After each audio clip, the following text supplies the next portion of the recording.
ವಿವಾದಾತ್ಮಕ the Kerala story 2 ಚಿತ್ರದ ಅಧಿಕೃತ ಟ್ರೇಲರ್ ಬಿಡುಗಡೆಯಾದ ಕೆಲವೇ ಗಂಟೆಗಳಲ್ಲಿ ಕೇರಳದ ಸಾಮಾಜಿಕ ಜಾಲತಾಣಗಳಲ್ಲಿ ತೀವ್ರ ಪ್ರತಿಕ್ರಿಯೆ ವ್ಯಕ್ತವಾಗಿದೆ.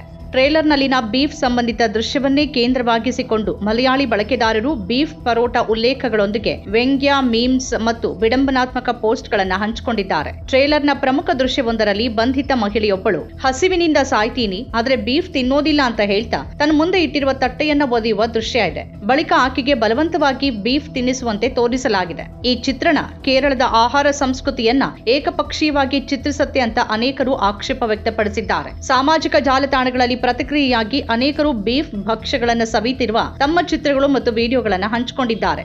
ಕೆಲವರು ಎಐ ನೆರವಿನಿಂದ ಟ್ರೇಲರ್ ದೃಶ್ಯವನ್ನ ವ್ಯಂಗ್ಯ ರೂಪದಲ್ಲಿ ಮರುಸೃಷ್ಟಿ ಮಾಡಿ ಪೋಸ್ಟ್ ಮಾಡಿದ್ದಾರೆ. ಬಂಧಿತ ಮಹಿಳೆಗೆ ಪರೋಟಾ ಜೊತೆ ಬಡಿಸದ ಕಾರಣವೇ ಅವಳು ಬೀಫ್ ತಿರಸ್ಕರಿಸಿದ್ದಾಳೆ ಅನ್ನೋ ತಮಾಷೆನೂ ವೈರಲ್ ಆಗಿದೆ.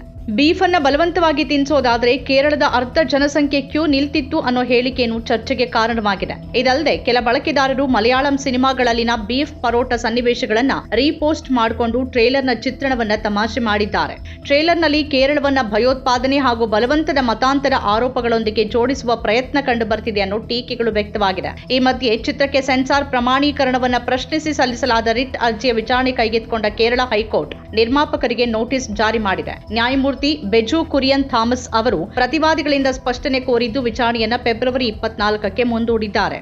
ಕಣ್ಣೂರಿನ ಚಿತ್ತಾರಿ ಪರಂಬ ಮೂಲದ ಶ್ರೀದೇವ್ ನಂಬೂದಿರಿ ಅವರು ಅರ್ಜಿ ಸಲ್ಲಿಸಿದ್ದು, ಚಿತ್ರದ ಶೀರ್ಷಿಕೆ the Kerala story 2 goes beyond ಅನ್ನೋದ್ರಿಂದ ಭಯೋತ್ಪಾದನೆ ಹಾಗೂ ಬಲವಂತದ ಮತಾಂತರ ಆರೋಪಗಳನ್ನ ನೇರವಾಗಿ ಕೇರಳ ರಾಜ್ಯದೊಂದಿಗೆ ಜೋಡಿಸಲಾಗ್ತಿದೆ ಅಂತ ವಾದಿಸಿದ್ದಾರೆ. ಟೀಸರ್ ಕೊನೆಯಲ್ಲಿ ಕೇಳಿಬರುವ ಅಬ್ ಸಹೇಂಗೆ ನಹಿ ಲಡೆಂಗೆ ಅನ್ನೋ ಘೋಷಣೆ ಕೋಮು ಉದ್ವಿಗ್ನತೆಗೆ ಕಾರಣ ಆಗಬಹುದು ಅನ್ನೋ ಆತಂಕವನ್ನು ವ್ಯಕ್ತಪಡಿಸಲಾಗಿದೆ. 1952ರ ಸಿನಿಮಾಟೋಗ್ರಾಫ್ ಕಾಯ್ದೆಯ ಸೆಕ್ಷನ್ 5B ಪ್ರಕಾರ ಸಾರ್ವಜನಿಕ ಸುವ್ಯವಸ್ಥೆ, ಸಭ್ಯತೆ ಮತ್ತು ನೈತಿಕತೆಗೆ ವಿರುದ್ಧವಾದ ವಿಷಯಗಳಿಗೆ ಪ್ರಮಾಣೀಕರಣ ನೀಡೋಕೆ ಅವಕಾಶವಿಲ್ಲ ಅಂತ ಅರ್ಜಿಯಲ್ಲಿ ಉಲ್ಲೇಖಿಸಲಾಗಿದೆ. Central board of film certification ಯಾವುದೇ ತಿದ್ದುಪಡಿಯನ್ನ ಸೂಚಿಸದೆ ಪ್ರಮಾಣ ಪತ್ರ ನೀಡಿದೆ ಅಂತ ಅರ್ಜಿದಾರರು ಆರೋಪಿಸಿದ್ದಾರೆ. ಸಂವಿಧಾನದ ವಿಧಿ 19(1)A ಅಡಿಯಲ್ಲಿ ವಾಕ್ ಸ್ವಾತಂತ್ರ್ಯವಿದ್ರೂ ಸಾರ್ವಜನಿಕ ಸುವ್ಯವಸ್ಥೆ ಕಾಪಾಡುವ ನಿರ್ಬಂಧಗಳು ಅನ್ವಯಿಸಬಹುದು ಅನ್ನೋ ವಾದವನ್ನು ಮುಂದಿರಿಸಲಾಗಿದೆ. ಕೇರಳ ಸ್ಟೋರಿಯ 2ನೇ ಭಾಗದ ನಿರ್ಮಾಣದ ಕುರಿತು ಕೇರಳ ಮುಖ್ಯಮಂತ್ರಿ ಪಿಣರಾಯಿ ವಿಜಯನ್ ತೀವ್ರ ಆಕ್ಷೇಪ ವ್ಯಕ್ತಪಡಿಸಿ ಜನ ಚಿತ್ರವನ್ನ ತಿರಸ್ಕರಿಸಬೇಕು ಅಂತ ಕರೆ ನೀಡಿದ್ದಾರೆ. ಮೊದಲ ಭಾಗ ರಾಜ್ಯದ ವಿರುದ್ಧ ದ್ವೇಷದ ವಾತಾವರಣ ಸೃಷ್ಟಿ ಮಾಡುವ ಉದ್ದೇಶದಿಂದ ಮಾಡಲಾಗಿತ್ತು ಅಂತ ಅವರು ಆರೋಪಿಸಿದ್ದಾರೆ.